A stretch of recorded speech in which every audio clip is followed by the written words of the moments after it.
अबे भैया, अहिरे कलाठी हूरा वाली जवन है ना, जब करनी सेना का मुकाबला होगा तो करनी सेना वालों को डालेंगे कहीं से और निकालेंगे कहीं से।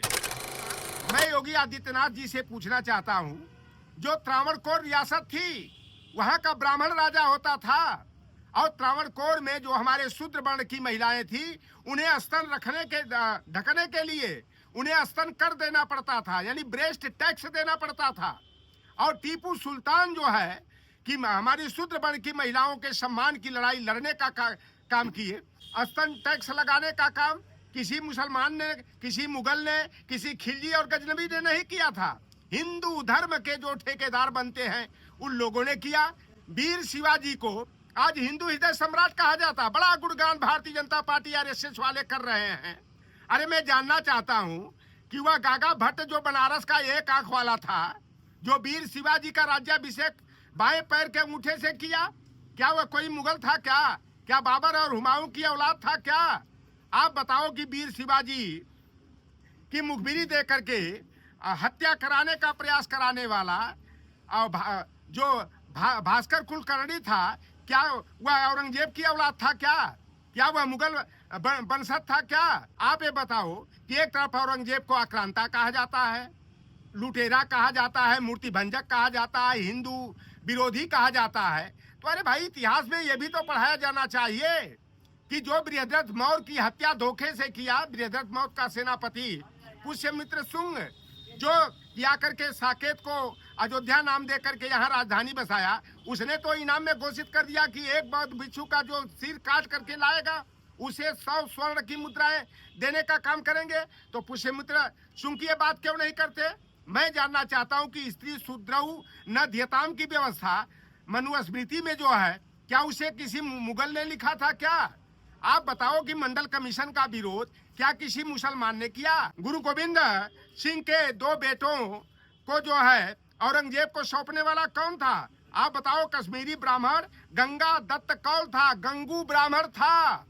और गुरु तेग बहादुर की जो है सिर कटवाने का काम भी जो है और मरवाने की गद्दारी सुच्चानंद ब्राह्मण ने किया था।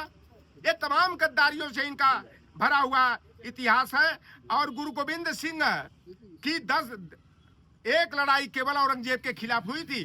9 आक्रमण जो है पहाड़ी ब्राह्मणों और राजपूतों ने किया था। साहू जी महाराज का राज्याभिषेक जब होने वाला था तो यही ब्राह्मण समाज के लोगों ने कहा कि मैं वैदिक व्यवस्था के तहत जो है कि राज्याभिषेक नहीं कर सकता, क्योंकि आप शूद्र हो। औरंगजेब को जहां ये आतताई कहते हैं, अपराधी बताते हैं, हिंदू मूर्तियों को तोड़ने का काम कर रहे हैं। जब यही औरंगजेब, यही इब्राहिम लोधी जब जजिया टैक्स लगा रहे थे, कर लगा रहे थे, धार्मिक टैक्स लगा रहे थे, तो वही लोग आज जो धर्म का ठेकेदार बनते हैं, उन लोगों ने कहा कि हम हिंदू नहीं हैं।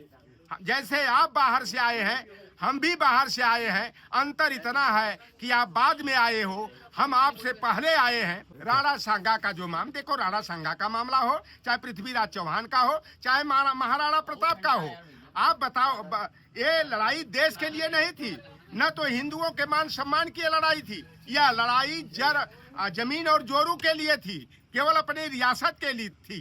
राणा सांगा जो के पास 22 पत्नियां थी, पृथ्वीराज चौहान की 14 पत्नियां थी, और जो है कि महाराणा प्रताप की 13 पत्नियां थी। तो यह लोग केवल अपनी जमीन बचाने के लिए, यानी राज बचाने के लिए ये लड़ाई लड़ रहे थे, न कि देश की संप्रभुता के लिए लड़ाई लड़ रहे थे। अगर देश के लिए लड़ाई लड़ रहे थे तो बताओ कि 556 रियासतों की भारत में जरूरत कैसे पड़ी? कि फूलन देवी क्या हिंदू नहीं थी? फूलन देवी को नंगा करके कुआं से पानी भराने का काम किसने किया? क्या किसी मुसलमान ने किया? क्या किसी यादव ने किया? तो ये लोग हमेशा जो देश के साथ गद्दारी किए, आज हमारे पीडीए के साथ गद्दारी कर रहे हैं। हमारे पीडीए के लोग जो आज रामजीलाल सुमन जो सपा के सांसद हैं, उनके घर पर चढ़ाई करके बुलडोजर से तोड़फोड़ करने का काम किया गया है। मैं अपने पीडीए के लोगों से अपील करना चाहता हूं, और करड़ी सेना के लोगों ने जिस तरह से धमकी दिया है कि अखिलेश यादव सहारनपुर में आएंगे तो उनके साथ भी ऐसा ही बर्ताव किया जाएगा, तो शायद करड़ी सेना वालों को, यादवों की और हमारे सपा के पीडीए की ताकत नहीं मालूम है। अबे भैया, अहिरे कलाठी हूरा वाली जवन है ना, जब करड़ी सेना का मुकाबला होगा तो करड़ी सेना वालों को डालेंगे कहीं से और निकालेंगे कहीं से।